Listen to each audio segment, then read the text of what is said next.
ए और बी आपस में 3:2 के रेशियो में प्रॉफिट शेयर किया करते थे। इनकी बैलेंस शीट एज एट 31 मार्च 2024 कुछ इस तरह से है। लाइबिलिटी साइड में क्रेडिटर्स हैं 1,05,000, लोन बाय मिसेस ए है ₹25,000, वर्कमैन कंपनसेशन रिजर्व है 8,000, बैंक लोन है 50,000, लोन बाय बी है 10,000, जनरल रिजर्व है 27,000, ए की कैपिटल 30,000, बी की कैपिटल 40,000। एसेट साइड में बैंक बैलेंस है 9,500, स्टॉक है 30,000, डेटर है 55,500 जिन पे प्रोविजन है 1,000, इन्वेस्टमेंट है 60,000, प्लांट एंड मशीनरी है 80,000, बिल्डिंग है 61,000 और total of the balance sheet है 2,95,000। फिर इन्होंने कहा कि ऑन द अबव डेट इनकी फर्म जो है वो डिसॉल्व हो गई है और उसके बाद आपको ये फॉलोइंग पॉइंट्स गिवन है इन द क्वेश्चन। ए ने कहा कि वो मिसेस ए का लोन पे कर देगा, तो ये ए का वो है कहना कि वो अपनी वाइफ के लोन को पे कर देगा। ठीक है बच्चों, और उसने जो इन्वेस्टमेंट है उसमें से आधी इन्वेस्टमेंट्स को यानी 30,000 की जो इन्वेस्टमेंट है उसको 10% डिस्काउंट पे टेक ओवर कर लिया, यानी कि 3,000 और हटा दीजिए, तो उसने इसको 27,000 का टेक ओवर किया है। ठीक है बच्चों, बी ने 5,000 के स्टॉक को 6,000 का लिया है अगेंस्ट हिज लोन।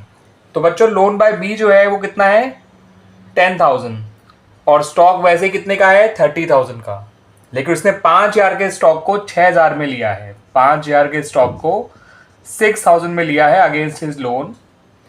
तो ऐसा करने से जो बी का लोन है वो 6,000 कम हो जाएगा, यानी 10,000 में से आप 6,000 हटा दीजिएगा, बी का लोन बचा हुआ है ₹4,000। ठीक है, और जितना बी स्टॉक टेक ओवर कर रहा है अपने लोन के बदले में उतना रिलेशन अकाउंट में लिखा भी जाएगा, ये रिलेशन अकाउंट में लिखा जाएगा बाय बीज लोन के नाम से। ठीक है बच्चों, और स्टॉक टोटल 30,000 का था, तो केवल अभी स्टॉक पर 5,000 का ही कम हुआ है क्योंकि इसने 5,000 के स्टॉक को 6 में लिया है, लेकिन स्टॉक था तो 5 का ही, तो रिमेनिंग स्टॉक अभी 25,000 का, ये भी ध्यान रखिएगा। और बी का रिमेनिंग लोन जो है वो है ₹4,000 जो बचा हुआ है, और जितने का उसने स्टॉक टेक ओवर किया है लोन के बदले वो बाय बीज लोन करके रिलेशन अकाउंट में शो किया जाएगा, इस बात को भी ध्यान रखिएगा, काफी अच्छा पॉइंट है। Remaining investment was sold at 10% discount, तो जो बची हुई इन्वेस्टमेंट थी 30,000 की वो 10% डिस्काउंट पे बेच दी गई, यानी कि उनको भी 27,000 का ही बेच दिया गया। बस इसको बाय एज कैपिटल लिखेंगे और यहाँ पर हम बाय बैंक लिखेंगे। इन्वेस्टमेंट का हिसाब पूरा हो गया बच्चों। ए और बी ने इस बात के लिए एग्री किया कि बी फर्म का नाम यूज करेगा जिसके लिए वो 40,000 रुपीज पे कर रहा है, तो एक तरह से फर्म की गुडविल के लिए पे कर रहा है बी ₹40,000। ठीक है बच्चों, एक तरह से अनरिकॉर्डेड एसेट जिसको पार्टनर टेक ओवर कर रहा है, तो ये बी के कैपिटल अकाउंट के नाम से शो किया जाएगा रिलेशन अकाउंट में, और बी के कैपिटल अकाउंट में डेबिट साइड शो किया जाएगा। ठीक है बच्चों, प्लांट एंड मशीनरी से 38,900 रियलाइज हुए, तो ये तो क्लियर कट दे रखा है कि प्लांट मशीनरी कितने का बिका है। बिल्डिंग रियलाइज 1,20,000, ये भी बता रखा है कि बिल्डिंग कितने का बिका है, ये तो दोनों बाय बैंक के नाम से आ जाएंगे बच्चों। ठीक है बच्चों, फिर एक बताया कि एक कार थी जिसको पहले बुक्स में से बिल्कुल राइट ऑफ कर दिया गया था, लेकिन आज वो 23,400 की बिक जाएगी और इसको इस प्राइस पे ही ए ने ले लिया है। तो ये बिका नहीं है, एक्चुअली में इसको ए ने लिया है इस प्राइस पे 23,400 पे, इसको ए ने टेक ओवर कर लिया है, इस बात को ध्यान रखिएगा। ये एक अनरिकॉर्डेड एसेट थी। क्रेडिटर को 90% पे किया जाएगा इन सेटलमेंट ऑफ देयर ड्यूज। 90% का मतलब 1,05,000 का 90% निकालेंगे तो ये 94,500 आएगा, जो हम टू बैंक करके लिख देंगे। ठीक है बच्चों, रिलेशन अकाउंट में एक्सपेंसेस और डिसोल्यूशन 1,700 रुपये हैं, तो ये 1,700 के एक्सपेंसेस फर्म नहीं बियर किए होंगे, फर्म नहीं पे किए होंगे, बिकॉज और कुछ लिखा ही नहीं है, तो रिलेशन टू बैंक ये आ जाएगा बच्चों। अब क्वेश्चन की इंफॉर्मेशन सारी खत्म हो गई है, आपसे कहा गया रिलेशन अकाउंट बनाइए, पार्टनर्स कैपिटल अकाउंट बनाइए और बैंक अकाउंट बनाइए। तो बच्चों बना लेंगे, पहले आप यहाँ थोड़ा एक चीज़ देख लीजिए, रिमेनिंग स्टॉक के बारे में कुछ नहीं कहा गया, तो हम मानेंगे वो बुक वैल्यू पे ही रियलाइज हो गया होगा, इस बात का ध्यान रखिएगा। ठीक है बच्चों, बाकी तो सारी एसेट के बारे में बता ही रखा है, इन्वेस्टमेंट का बता ही दिया, प्लांट मशीनरी का बता ही दिया, बिल्डिंग का बता दिया, डेटर का कुछ नहीं बताया बच्चों, है ना। तो डेटर के बारे में भी हम ये मानेंगे कि पूरे 55,500 उससे रियलाइज्ड हो गए होंगे। तो ये भी बाय बैंक आ जाएगा, बाय बैंक में स्टॉक भी आएगा, ध्यान रखिएगा। दोनों पॉइंट काफ़ी अच्छे हैं। अगर किसी टेंजिबल एसेट के बिकने के बारे में कोई इन्फॉर्मेशन नहीं होती है तो हम उसके बारे में यही मानते हैं कि उसके बदले में पूरा पैसा मिल गया होगा, बुक वैल्यू जितना। और अगर डेटर के से अमाउंट रियलाइज के बारे में कोई इन्फॉर्मेशन नहीं है तो हम ये मानेंगे कि डेटर से पूरा अमाउंट रियलाइज हो गया होगा। ठीक है बच्चों। अब आते हैं लायबिलिटीज़ में। लायबिलिटीज़ में हमने जो जो क्लोज किए थे, एक तो सन्ड्री क्रेडिटर, उसके बारे में बताया रखा है, उसे 90% पे किया। इसके बारे में बता ही दिया कि इसको जो है इनके हस्बैंड ए ने टेक ओवर कर लिया। इसके बारे में कोई इन्फॉर्मेशन नहीं है तो ये तो आप रिलेशन में डाल के क्लोज करेंगे भी नहीं, डायरेक्ट पार्टनर्स में बांट के ख़त्म करिएगा। बैंक लोन जो है इसके बारे में कुछ नहीं कह रखा बच्चों, और ऐसा हो नहीं सकता कि हमने बैंक लोन लौटाया ना हो, तो ये पूरा पूरा पे कर दीजिएगा रिलेशन टू बैंक के नाम से। लोन बाय बी में जितना उसने स्टॉक टेक ओवर किया था हमने वो लिख लिया था, और जितना अब वो कैश लेगा वो अलग से लोन बाय बी में ही आएगा। Loan by B account debit to bank account. उस 4,000 के लिए रिलेशन अकाउंट में कोई जगह नहीं है, लेकिन जितने का उसने स्टॉक टेक ओवर किया उसको हम रिलेशन अकाउंट में जरूर लिखेंगे।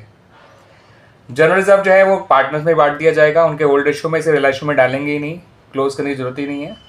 रिलेशन में डाल के पार्टनर्स कैपिटल अकाउंट में डाल के क्लोज करेंगे, और ये कैपिटल के बैलेंसेज हैं जो कैपिटल अकाउंट में ही आएंगे। बैंक का बैलेंस बैंक अकाउंट में ही आएगा, उसको रिलेशन अकाउंट में डाल के क्लोज नहीं करते हैं। प्रोविजन को रिलेशन में डाल के क्लोज करते हैं मगर पे नहीं करते, आप जानते हैं बच्चों, बस इसको सिर्फ क्लोज ही करते हैं। ठीक है। तो वैसे तो मैंने आपको पूरा क्वेश्चन समझा दिया है बच्चों, अब आप उसको जरा सिस्टमेटिक ढंग से देख लीजिए, स्टेप बाय स्टेप। पहले रिलेशन अकाउंट में कैसे कैसे क्या क्या लिखा जाएगा, फिर पार्टनर्स कैपिटल अकाउंट में कैसे कैसे क्या क्या लिखा जाएगा, एंड देन बैंक अकाउंट कैसे बनाया जाएगा। तो आइए बच्चों पहले बना लेते हैं अपना रिलेशन अकाउंट। तो बच्चों जब आप रियलाइजेशन अकाउंट बनाएंगे तो सबसे पहले आप जो है स्टॉक को क्लोज करेंगे, डेटर्स को क्लोज करेंगे, मतलब कहने का मतलब है सारी एसेट को क्लोज करेंगे, इन्वेस्टमेंट को, प्लांट एंड मशीनरी को, और लैंड एंड बिल्डिंग को। ठीक है बच्चों। इधर आप प्रोविजन को क्लोज करेंगे, प्रोविजन फॉर डाउटफुल डेट्स को, सन्ड्री क्रेडिटर्स को, लोन बाय मिसेस बी को, और बैंक लोन को। बैंक लोन है 50,000, लोन बाय मिसेस बी है 25,000, सन्ड्री क्रेडिटर है 1,05,000, प्रोविजन है 1,000। स्टॉक है हमारा इस क्वेश्चन में स्टॉक है 30,000, डेटर्स हैं 55,500, इन्वेस्टमेंट है 60,000, प्लांट मशीनरी है 80,000, और लैंड बिल्डिंग है नॉट 1 लाख, ये है 61,000। फिर जैसा जैसा क्वेश्चन में कहा गया था वैसे करते चले जाते हैं बच्चों। ए ने कहा था कि वो अपनी वाइफ का लोन पे कर देगा, तो एस कैपिटल के नाम से उसकी वाइफ का लोन जितना अमाउंट आ जाएगा। फिर उसने इन्वेस्टमेंट को भी टेक ओवर किया था आधी 27,000 में। फिर हमने यही बताया था कि जो बची इन्वेस्टमेंट है वो बिक गई थी। ठीक है बच्चों। जितने स्टॉक को बी ने लोन के बदले में लिया था और जितने का लिया था वो यहाँ लिखिए। बचा हुआ स्टॉक बिक गया था, वो मैंने आपको बताया ही था बच्चों, और बुक वैल्यू पे ही बिका था। डेटर से भी आपको जो है उसके बारे में कोई इन्फॉर्मेशन नहीं है, तो हमने ये मान लिया था पूरा पैसा मिला है। ठीक है बच्चों। प्लांट मशीनरी और लैंड बिल्डिंग का अमाउंट हमें बता ही रखा है। 1 लाख लैंड बिल्डिंग का 1,20,000 और उसका 38,900, तो जोड़ के आएगा 158,900। यहाँ पे क्रेडिटर को कहा ही था कि हमने 10% डिस्काउंट पे किया है, यानी 90% पे किया है, तो जो कि आया था 94,500। बैंक लोन के बारे में मैंने कहा था कि उसके बारे में कुछ नहीं कह रखा, तो उसको जो है पूरा पे कर दीजिए 50,000। ठीक है बच्चों। जो रिलेशन एक्सपेंसेस है उनको भी बैंक के नाम से लिख दीजिए 1,700। जितनी एसेट को जो है उसने टेक ओवर किया है, बी ने गुडविल को टेक ओवर किया ना बच्चों, तो बी इस कैपिटल के नाम से लिख दीजिए 40,000। जिस एसेट को ए ने टेक ओवर किया है, कार को, वो लिख दीजिए ए के कैपिटल के नाम से यहाँ पर। सही है बच्चों। तो इतना ही कुछ आपका रिलेशन अकाउंट के अंदर आना था। हमने लगभग सारी बातें पहले ही डिस्कस कर ली थी, तो आसानी से हमें रिलेशन अकाउंट हमने बना लिया। एसेट क्लोज किया, लायबिलिटी क्लोज किया, फिर उनसे रिलेशन से रिलेटेड पॉइंट सारे हमने डिस्कस कर लिए थे, बस उनको यहाँ लिख ही दिया है हमने यहाँ पे, है ना बच्चों। तो अब देखते हैं फर्म को फ़ायदा हुआ या नुकसान। तो क्रेडिट साइड में है 1,000, 1,05,000, 25,000, 50,000 20, हाँ, और फिर 27,000, फिर 27,000 जो है इन्वेस्टमेंट बेची उसका है, फिर 6,000 जो लोन बाय बी था वो था, 55,500 डेटर का था, 38,900 और 120 हमने जोड़ के लिख दिया था यहाँ पर। बचे हुए स्टॉक का हमने 25,000 ले लिया था। ये अनरिक्वायर्ड एसेट जो बी ने टेक ओवर करी, अनरिक्वायर्ड एसेट जो ए ने टेक ओवर करी उसका था। ठीक है बच्चों, इधर स्टॉक का 30,000 था, डेटर का 55,500 था, investment 60, plant machinery 80, land building 61। ये जो है ए ने लोन बाय मिसेस ए लिया था वो, ये बैंक लोन का अमाउंट है, ये बैंक का अमाउंट है, बैंक ये क्रेडिटर का अमाउंट है बैंक लोन का, और ये रिलेशन एक्सपेंसेस का है ना बच्चों। तो आप सारा टोटल कर लीजिएगा बच्चों और देख लीजिएगा, आप भी देख लीजिएगा टोटल करके।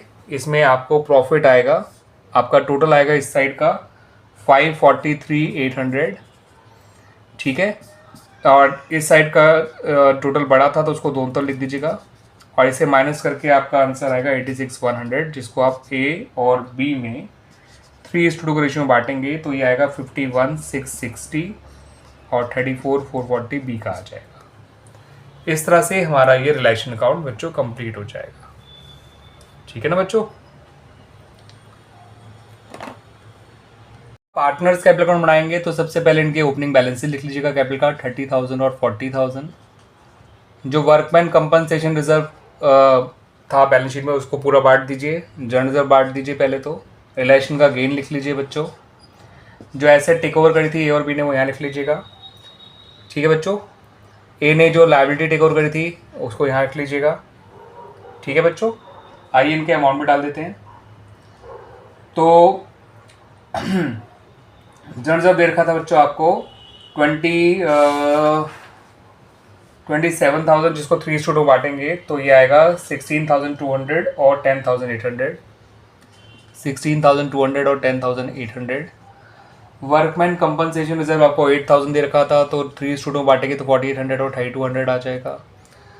ए ने जो लायबिलिटी टेक ओवर करी थी वो था 25,000 का, जो उसकी वाइफ का लोन था। रिलेशन जो गेन आया था वो लिख लीजिए 51,660 और 34,440।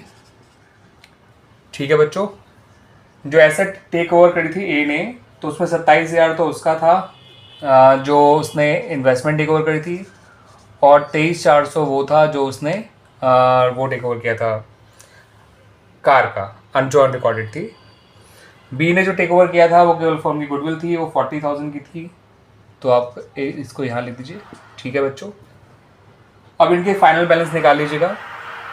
बी का ये टोटल आएगा 127,660, उसमें से 27 माइनस करेंगे तो 1,06,660, 1,06,660 में से 27 गया तो 73,660 और 400 गया तो 73,260। एक मिनट, मैंने 23 है, 27 नहीं है, तो 77,260 आ जाएगा। ठीक है बच्चों, वो 4,000 से 27 मान के माइनस किया था इसलिए 77,260 आ जाएगा। यहाँ पे 2 बैंक का आ जाएगा।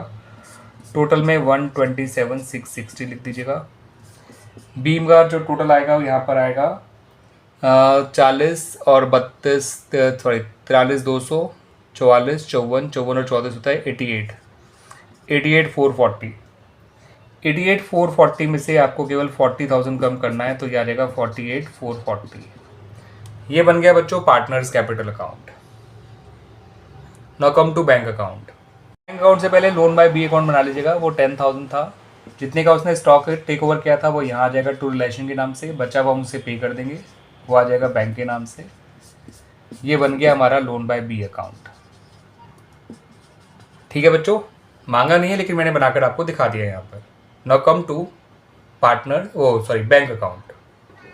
बैंक का ओपनिंग बैलेंस बच्चों यहाँ लिखिएगा, जो कि आपको दे रखा था 9,500। एसेट से जो पैसा रिलाइज होकर आया है उसको यहाँ लिख लीजिएगा। लायबिलिटीज़ का जो पेमेंट करा है आपने वो यहाँ लिख लीजिएगा। ठीक है बच्चों, और जो आपने ए की कैपिटल पे करी है, बी की कैपिटल पे करी है, और जो लोन बाय बी पे करा है वो यहाँ आ जाएगा। तो पहले लोन बाय बी लिख लीजिए 4,000। बी का कैपिटल था 48,440। ए का कैपिटल था जो आपने पे किया है 77,260, ठीक है। रिलेशन में आपने 94,500 प्लस 50,000 यानी कि 144,500 और 1,700 और जोड़ लीजिए तो 146,200 आ जाएगा जो आपने पे किया है, ठीक है बच्चों। टोटल लायबिलिटीज़ में इसमें रिलेशन एक्सपेंसेस, बैंक लोन और साथ के साथ वो भी है, क्या कहते हैं बच्चों, आपका रिलेशन एक्सपेंसेस भी है, क्रेडिटर, रिलेशन एक्सपेंसेस और बैंक लोन तीनों मिला के 146,200। यहाँ पर आपका बच्चों 55,500 उसका था, डेटर्स का 55,500 था, इन्वेस्टमेंट का 27,000 था और स्टॉक का 25,000 था और 1,58,900 बिल्डिंग और वो लैंड बिल्डिंग और प्लांट मशीनरी का था। तो 55 और 27 82 और 27 107 और 58 होता है 165 265 266 400। तो टोटल आपने इतना पे किया था या इतना अमाउंट रियलाइज किया था from the sale of assets. 266 और 9 होता है 275 275 900। ये टोटल आ गया बच्चों आपका लायबिलिटी साइड का, सॉरी लायबिलिटी साइड तो ऐसे बोल दिया जैसे बैलेंस शीट में आ रहे हैं। This is cash account, bank account, तो डेबिट साइड का टोटल इतना ही क्रेडिट का आएगा 14,721 और ये रहेगा 2,10,000 यानी 2,10,000 और 223,300 2,23,460 223,500 223,900 231 271 275 900। इस तरह से बच्चों हमारा ये बैंक अकाउंट भी बन गया। ओपनिंग बैलेंस लिखा, रिलेशन से जितना पैसा मिला वो लिखा, रिलेशन से जितना पैसा गया वो लिखा, ए और बी की जो कैपिटल के फाइनल पेमेंट थे वो लिखे और लोन बाय बी का जो फाइनल पेमेंट था 4,000 वो लिखा। हमारा बैंक अकाउंट का डेबिट और क्रेडिट साइड मैच हो गया, इसका मतलब हमने सारा काम ठीक किया होगा बच्चों।